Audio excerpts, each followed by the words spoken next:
Welcome to the Deep Dive, where we sift through the noise, pull apart the sources, and really try to extract the most compelling insights for you. Today, we're embarking on a truly distinctive journey. We're diving into the life of, well, a literary giant, Fyodor Dostoyevsky. But maybe not in the way you'd expect. We're not sticking to the usual academic corridors or, just critical analyses of his novels. No, today we're sort of peeling back layers, venturing right into the most private of spaces, his own home. Exactly. And our access point to that intimate world is the source for this deep dive. The biographical memoir Dostoyevsky as portrayed by his daughter. This quite remarkable account was written by Lyubov Fyodorovna Dostoyevskaya. She also used the name Aimee Dostoyevskaya. And as his only surviving daughter, her perspective is, well, inherently an insider's view. It was first published in German back in 1920, and it really does provide a window that, frankly, no outsider could ever truly replicate. That's precisely why it's so compelling, isn't it? It's not some scholar dissecting his work from miles away. It's the direct, you could almost say unfiltered, memories of someone who literally grew up under his roof, lived through the struggles, saw the creative process up close. But that brings up questions, right? Given such a deeply personal lens, what are the main complexities we need to think about here? I mean, how much can we really rely on a child's account, even one that feels so rich? We're going to dig into that, how we balance that incredible intimacy with, the need for historical perspective and what surprising insights this view actually gives us. So as we get into this daughter's eye view, just remember, this isn't your standard biography. Lyubov's book gives us something far more immediate, more visceral. It stands out because it comes from inside the household, a perspective no outsider could ever really capture fully. It's almost like stepping right into their living room, isn't it? Hearing the whispers, feeling the tension, seeing those small, everyday moments that, well, shape this literary titan. Absolutely. And when you look at the themes Lyubov really digs into, family life is incredibly vivid and, frankly, often pretty difficult.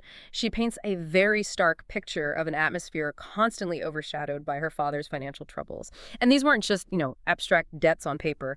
Lyubov describes times of real intense poverty, where the family was genuinely facing the threat of starvation. She talks about having to pawn things, personal belongings, just for basic necessities, or the frequent urgent moves to dodge creditors. It sounds like a relentless grind, this constant shadow of economic insecurity hanging over everything, creating huge stress. Wow, that's a powerful image. The man who wrote Crime and Punishment, this towering intellectual, literally counting pennies for bread. But it was only the financial strain, was it? Lyubov also talks about his health. Oh, definitely. Beyond the money worries, his ongoing health issues, specifically severe epilepsy, that wasn't just his personal burden. Lyubov describes the profound terror these sudden seizures cause for the whole family. She talks about how they learned to spot the signs, how they had to manage these awful episodes, the constant fear of when the next one might hit. And these weren't just physical events. Lyubov kind of suggests they push her father into deeper, maybe spiritual and psychological places. You could argue, perhaps, that these constant brushes with his own mortality, the sheer unpredictability of it all, maybe that fed the raw intensity, the existential dread you see in his greatest books. That's a really interesting connection, how his actual physical suffering might have fueled those darker, deeper currents in his writing. And then on top of all that, he was under this immense pressure to write, Right. to produce. Exactly. You add the relentless pressure of meeting publishing deadlines to that mix. You can just imagine the household was a place of perpetual, almost frantic stress.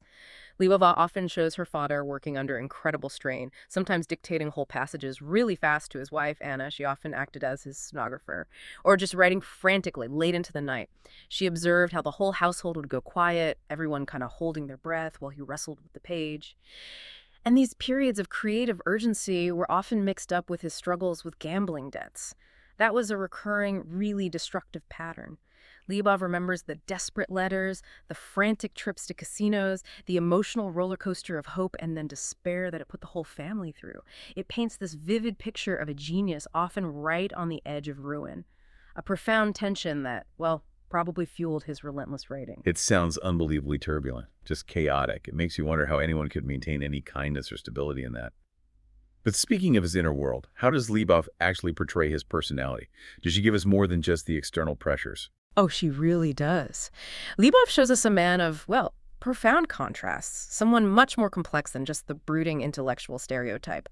On one hand, she says he was incredibly tender, really loving toward his family. Lyubov recalls moments of real warmth, like her father reading stories loud to them, or patiently answering her childhood questions, or engaging in these deep philosophical chats with his kids, even when they were pretty young. Yet she also describes a man who could be severe, quite demanding, prone to sudden, almost explosive moods when he was frustrated by his work, his health, the money problems. So he was both things then, the loving father and the tormented genius, maybe even in the same day. What other sides of his personality does she bring out? Well, as you might guess from the novels, he was highly sensitive, deeply religious, and profoundly philosophical. That comes through clearly. You see it in her descriptions of his intense debates, his spiritual reflections, his absolute certainty in his ideas. Yet Lyubov also shows us a man burdened by deep insecurities and anxieties. Quite striking. Despite his huge intellect and growing fame, he apparently harbored this deep self-doubt, a real fear of failure, and an almost painful sensitivity to any criticism. Her memoir really humanizes him. It shows us that even this literary giant was, as vulnerable and complex as anyone, maybe even more so, given the intensity of his inner life. That makes a lot of sense, actually, connecting those deep insecurities to the psychological depth we find in his characters. So this complex, often tormented personality, how did that translate onto the page? What does Lyubov tell us about his writing process itself? Lyubov offers some really unique insights into his creative habits, the kind only someone living with him could really provide. She describes this intense focus, almost like a trance-like state he'd get into while working. She recounts these vivid scenes, her father pacing furiously, dictating whole passages to his wife, his pen scratching away late into the night, fueled by, strong tea and sheer willpower. It wasn't always this calm intellectual thing. Often it was a frantic, all-consuming battle with his own mind and with the deadline looming. What's particularly striking, I think, is her observation that his literary genius seemed almost inseparable from his personal suffering. That's a really powerful claim. Can you give us an example? Did Lyubov point to anything specific where she saw that link between his suffering and his work? How did she see it happen? Well, Lyubov seemed absolutely convinced his artistic fire was, stoked by his personal trials. She saw how his experiences with poverty, with those terrifying epileptic seizures, with his own moral struggles like the gambling, how they became the raw material for his deepest psychological explorations. She apparently saw him emerge from a fit and almost immediately grab his pen, as if the torment somehow cleared a path for the darker stuff in his fiction. Or maybe it gave him a unique insight into the fractured human psyche, the torments of his mind, his spiritual searching, the flashes of insight.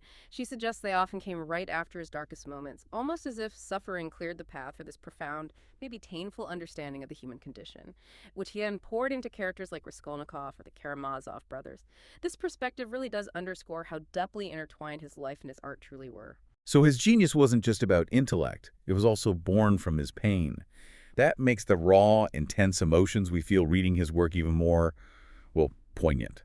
Okay, so beyond the home and the writing desk, how did this sensitive, complex man handle the wider world? Literature, public opinion. Lyubov also touches on his relationships and conflicts, doesn't she? She certainly does.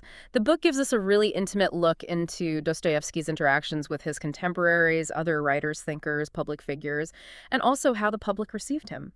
Lyubov vividly conveys the huge admiration he inspired in many people. She talks about the steady stream of visitors, young writers, students, intellectuals coming to their home, just hanging on his every word, seeing him as almost a prophet or a profound moral voice for Russia. But I can imagine it wasn't all positive feedback.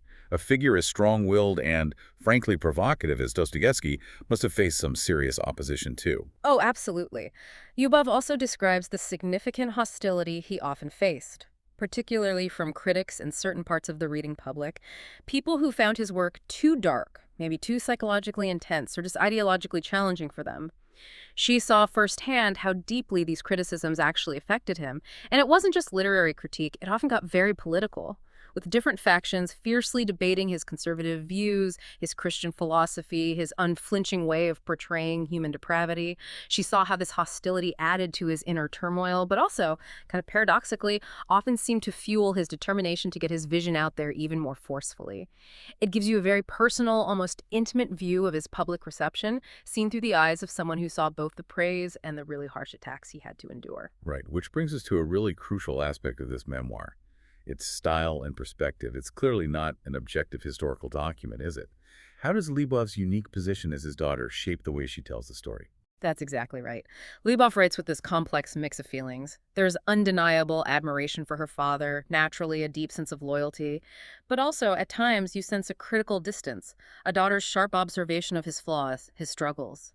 The tone is absolutely that of a daughter, shaped by a lifetime of watching him, filtered through her own emotions and memories. It's not just what she says, but how she says it. It's this blend of reverence for his genius and a pretty candid look at his human weaknesses. And this raises that key question for us. Can we fully trust such a subjective account when we're trying to understand a historical figure? That really is the core tension, isn't it? When we rely on a family member's story, how much do we gain in intimacy? And how much might we lose in, well, objective truth? And you're right, scholars have pointed out inaccuracies, even some exaggerations in her memoir over the years. So what does all this mean for its value, historically, literarily? If we can't take every single detail as pure fact, where does its importance really lie? Well, despite the acknowledged subjectivity and, yes, the potential for inaccuracies, the book is still incredibly important. Scholars, they cross-reference with other biographies, letters, contemporary accounts, and they have indeed found instances where Lyubov's memory might have, let's say, embellished certain events, or where her emotional interpretation perhaps overshadowed strict factual reporting. For example, some details about her father's early life or maybe specific interactions with other writers might not line up perfectly with other sources. Okay, so it's not the definitive academic biography then, but you're saying its value isn't really diminished by that. Precisely. And here's the crucial point, I think. These discrepancies don't actually invalidate its core value. Its strength isn't in absolute historical precision. It's in its emotional truth, its ability to capture the felt reality of living with Fyodor Dostoyevsky. It offers this irreplaceable emotional and psychological window into that specific household.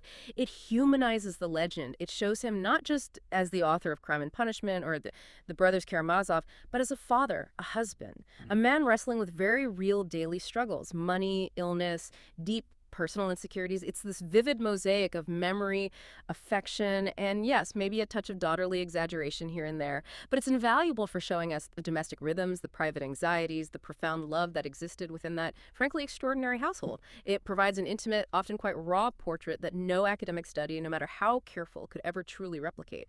It peels back the layers of the literary legend to show us a vulnerable, striving, intensely human being. So, as we start to wrap up this deep dive, we've seen how Dostoevsky, as portrayed by his daughter, isn't some strictly factual, dispassionate biography. Not at all. It's more like a powerful memoir, a blend of memory, impression, maybe even a bit of family legend.